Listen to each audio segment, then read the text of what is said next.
एक बार की बात है। एक ब्राह्मण रास्ते से गुजर रहा था।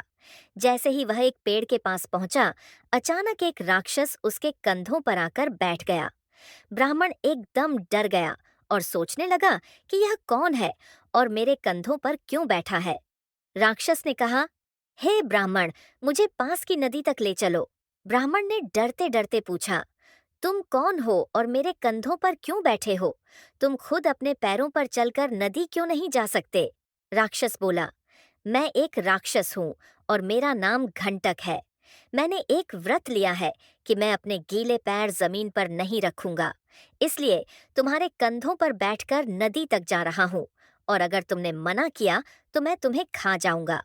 ब्राह्मण को बहुत डर लगा। उसने सोचा कि अगर उसने मना किया तो राक्षस उसे मार देगा। इसलिए वह चुपचाप राक्षस को अपने कंधों पर बैठाकर नदी की ओर चल पड़ा। जब दोनों नदी के पास पहुंचे, राक्षस बोला, ब्राह्मण, जब तक मैं इस नदी में स्नान करके वापस नहीं आ जाता, तुम यहीं खड़े रहना। अगर तुमने भागने की कोशिश की तो मैं तुम्हें जीवित नहीं छोड़ूंगा। राक्षस नदी में नहाने चला गया।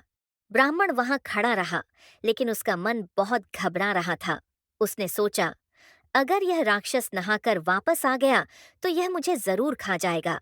लेकिन अगर मैं भागने की कोशिश करता हूं तो यह तेजी से दौड़कर मुझे पकड़ लेगा और मार डालेगा। उसी समय ब्राह्मण को एक बात याद आई। राक्षस ने कहा था कि वह अपने गीले पैर जमीन पर नहीं रख सकता। अब तो ब्राह्मण के दिमाग में एक उपाय आ गया। जैसे ही राक्षस ने नदी में स्नान करना शुरू किया और उसके पैर गीले हो गए, ब्राह्मण ने मौका देखा और वहां से तेजी से दौड़कर भाग गया।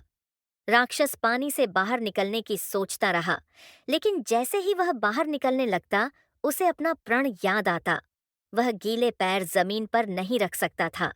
इसलिए वह ब्राह्मण का कुछ भी नहीं कर सका और वहीं खड़ा रह गया। शिक्षा। दुश्मन से डरने की बजाय अगर हम उसकी कमजोरी को जान लें तो उससे बचा जा सकता है।